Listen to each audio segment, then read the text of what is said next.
À la une de cette édition, troisième et dernier référendum pour l'indépendance en Nouvelle-Calédonie. Les bureaux de vote ont fermé et les premiers résultats se dessinent. Nous serons en direct de Nouméa dès le début de ce journal. Stupeur et désolation aux États-Unis, ravagés par des tornades historiques, au moins 83 morts, bilan très provisoire. Joe Biden évoque une tragédie inimaginable. Nous irons à Mayfield, ville martyre de la catastrophe, avec Mathieu Mabin. Et puis il est le nouveau visage de la Fédération camerounaise de football. Samuel Eto'o a été élu à la tête de l'organisation. Son mandat débutera avec la Coupe d'Afrique des Nations. Elle est organisée en janvier prochain dans son pays. Bonjour à vous, bienvenue si vous nous rejoignez sur France 24. On commence ce journal en Nouvelle-Calédonie où les bureaux de vote ont fermé depuis plus d'une heure. Ce dimanche, les Calédoniens répondaient pour la troisième fois sur leur indépendance, ultime étape du processus de décolonisation de l'accord de Nouméa. On retrouve sans plus tarder sur place William Cromwell, notre confrère de Nouvelle-Calédonie, la première. Bonjour à vous. Il est 20h passé à Nouméa. Quels sont les premières tendances et premiers résultats qui se dégagent à la fermeture des bureaux de vote?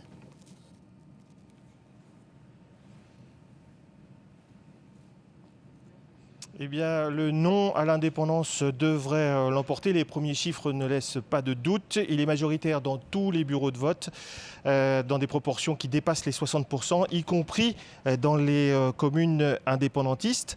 Mais le taux de participation peut lui aussi se lire comme la victoire des indépendantistes, puisque cette année, à 17h, il était de 41,6% contre 80%, près de 80% en 2020. C'est un recul historique. En 1987, quand les indépendantistes avaient déjà boycotté un référendum, la participation avait quand même atteint les 60%.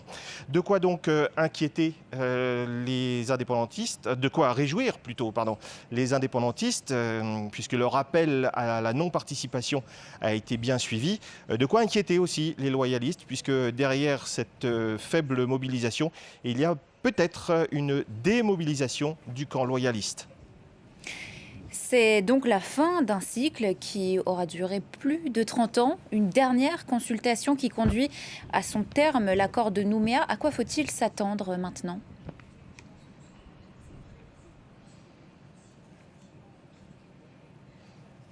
Pour y voir un peu plus clair, on attend déjà la déclaration du président de la République qui doit intervenir d'ici 23h, heure de Nouméa, donc 13h, heure de Paris. Il se dit que c'est lui-même qui doit annoncer le résultat et ce que l'État français va en faire. En tout cas, il y a peu de chances qu'il dissuade les indépendantistes de contester ce référendum devant les Nations Unies. Car si techniquement ils l'estiment régulier, tout a été fait dans l'ordre, politiquement il est insincère vu qu'eux-mêmes n'y ont pas participé. Il pourrait aussi remettre en cause le référendum de projet proposé par l'État français pour juin 2023. En tout cas, nombre de Calédoniens en ont assez de ces échéances à répétition. Ils voudraient en finir avec l'épée de Damoclès statutaire. William Cromwell en direct de Nouméa. Merci à vous pour ces toutes dernières précisions et informations. Autre grand titre de l'actualité de ce dimanche, une tragédie inimaginable. Ce sont les mots du président Joe Biden après le passage meurtrier vendredi soir et samedi matin d'une série de tornades. Plusieurs États dans le centre du pays ont été dévastés. Le bilan est très lourd. Je vous le disais, au moins 83 morts, bilan toujours provisoire. Mathieu Mabin est l'envoyé spécial de France 24 à Mayfield, cette commune qui a été à l'épicentre de la catastrophe. Regardez. Il suffit d'avoir remonté l'axe central de cette ville de Mayfield, qui était une ville ordinaire dont finalement peu d'Américains avaient entendu parler jusqu'à ces dernières 24 heures. Et donc il suffit de remonter cette rue principale pour se rendre compte que effectivement la ville de Mayfield n'existera probablement plus jamais telle qu'elle était. Une ville qui avait pourtant plus d'un siècle, qui appartenait à l'histoire du Kentucky et qui a disparu dans l'une de ces innombrables tornades. On parle de dizaines de tornades et en réalité aucun scientifique n'est capable de déterminer combien. On sait en revanche que la tornade qui s'est arrêtée sur Mayfield, et c'est ce qui a scellé son sort, est venue du nord des États-Unis et a parcouru près de 360 km pour s'arrêter sur cette ville de Mayfield, projetant parfois des débris de la ville et des véhicules jusqu'à 11 000 mètres d'altitude, ce qui est une distance absolument ahurissante puisque c'est tout simplement la distance à laquelle volent les avions de ligne. Vous avez évoqué le nom de Joe Biden. Joe Biden a annoncé qu'il se rendrait à Mayfield, ou en tout cas ce qu'il en reste, à la rencontre des survivants, au chevet de ceux qui ont perdu un proche. Et ils sont nombreux. Vous avez donné ce chiffre de 83 morts. Il est effectivement provisoire.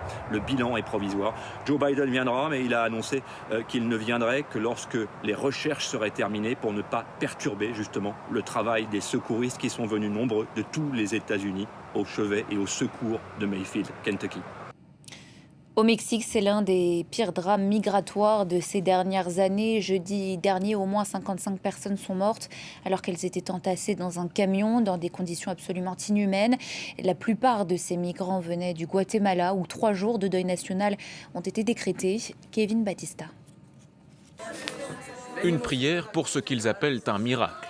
Dans un pays, le Guatemala, où 3 jours de deuil national ont été décrétés. Tous connaissent un homme, Celso Pacheco. Il a survécu à l'accident de la route au Mexique, dans lequel, quelques jours plus tôt, une 50aine de migrants ont perdu la vie. Sus sueños era cruzar y llegar a los Estados Unidos por la necesidad que teníamos. Tengo 2 hijas, una de 11 años y una de 2 años. Él vio la necesidad que teníamos. Cet accident, qui a également fait plus d'une centaine de blessés, implique de nombreux Guatémaltèques. Tous faisaient route vers Puebla pour ensuite se diriger vers le nord du Mexique. Une route migratoire qu'empruntent chaque année des milliers de personnes, le plus souvent en camion ou à pied pour ceux qui ne veulent pas payer les passeurs. Yo creo que todo lo que hemos hecho vale la pena seguir adelante. Yo les doy ánimo a todos los que estamos aquí que sigamos. Majoritairement originaires de pays d'Amérique centrale, ils n'ont qu'un objectif, atteindre et traverser le Mexique pour entrer aux États-Unis. Pour le président mexicain, les États-Unis doivent repenser leur politique migratoire pour éviter de nouveaux drames. Andrés Manuel López Obrador affirme avoir déjà évoqué le sujet avec Joe Biden. Duele mucho cuando se dan estos casos. No se ha podido lograr el que se atiendan las causas que originan el fenómeno migratorio. Pour le Mexique, il y a urgence. Entre janvier et octobre, le pays a enregistré plus de 108 000 demandes d'asile. Les demandeurs doivent attendre ici l'examen de leur dossier aux États-Unis. C'est le programme Quédate en México reste au Mexique, signé entre Mexico et Washington sous le mandat de Donald Trump. Ce sera l'une des images marquantes de ce dimanche, la visite du Premier ministre israélien aux Émirats arabes unis. Une visite extrêmement symbolique qui vient d'être annoncée par le porte-parole de Naftali Bennett. Il s'agira de sa première visite d'État aux Émirats depuis que les 2 pays ont normalisé leurs relations l'année dernière. Tout autre chose à présent, le retour du roi sur la planète football. L'ancien buteur des Lions indomptables, Samuel Eto'o, revient, mais cette fois comme président. Il a été élu à la tête de la Fédération camerounaise de football avec déjà un rendez-vous majeur. Dans moins d'1 mois, le Cameroun accueillera la phase finale de la Coupe d'Afrique des Nations. À Yaoundé, les fans de Samuel Eto'o ont accueilli la nouvelle avec beaucoup de bonheur. Regardez.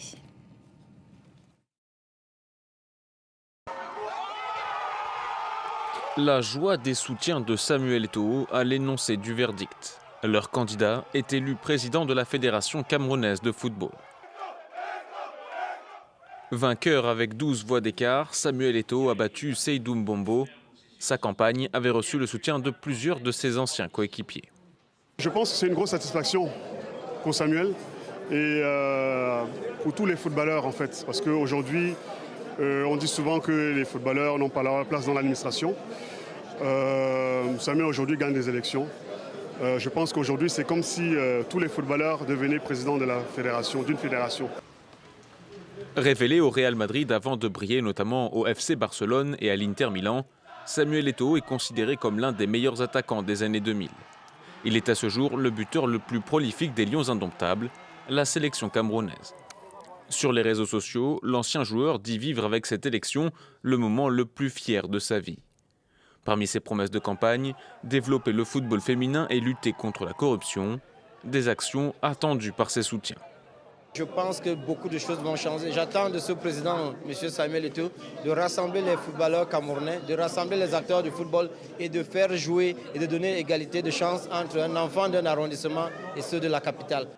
Le mandat de Samuel Eto'o doit durer 4 ans. Des dossiers urgents l'attendent déjà. Le Cameroun doit notamment accueillir la Coupe d'Afrique des Nations en janvier prochain. L'an dernier, la compétition avait été reportée à cause de la pandémie de Covid-19. Une image réconfortante avant de se quitter direction le zoo de Beauval avec 2 bébés pandas superstars. 4 mois après leur naissance, ils viennent de faire leur premier pas en public en compagnie de la star de football Kylian Mbappé. Laetitia Legendre avec nos confrères de France 2. Certes, les premiers pas sont encore un peu maladroits, mais les petites femelles pandas du zoo de Beauval ont une âme d'aventurière. Pour la présentation au public ce matin, il fallait de bons yeux. On est tombé. Sont tombés. Et un poil de patience. On s'est levé ce matin et on est venu, on a fait 3 heures pour être plus ou moins pile poil à l'heure, quoi. C'est vrai que c'est des animaux qu'on a vu grandir sur les réseaux sociaux. Et c'était une joie vraiment pour nous de pouvoir les voir en vrai cette fois-ci. Des petites bouts qui sont tellement mignonnes, tellement attachantes. Trop belles. Trop belle. C'est des miracles. C'est tellement difficile la reproduction chez les pandas que quand on a la chance d'avoir en plus des jumelles bien vivantes, si belles, et voilà, c'est une merveille. Cet été déjà, leur naissance avait fait grand bruit. 2 petites crevettes roses de moins de 150 grammes. Une bonne nouvelle pour les soigneurs et le directeur. Avec il y a 3 semaines, un parrain prestigieux, Kylian Mbappé, pour dévoiler leur prénom. Oui. Est-ce que vous avez bien repéré votre panda? Ces animaux loués par la Chine assurent de multiples retombées économiques au parc zoologique. Depuis l'arrivée des pandas géants en 2012, la fréquentation du parc de Beauval a plus que doublé ces dernières années. À 4 mois, les 2 trésors, à croquer, ont dépassé allègrement les 7 kilos et feront dans les prochaines semaines les délices des visiteurs. Et c'est la fin de cette édition. L'information continue sur France 24, sur tous nos réseaux sociaux et sur france24.com. Merci pour votre attention. Excellente journée à vous sur France 24.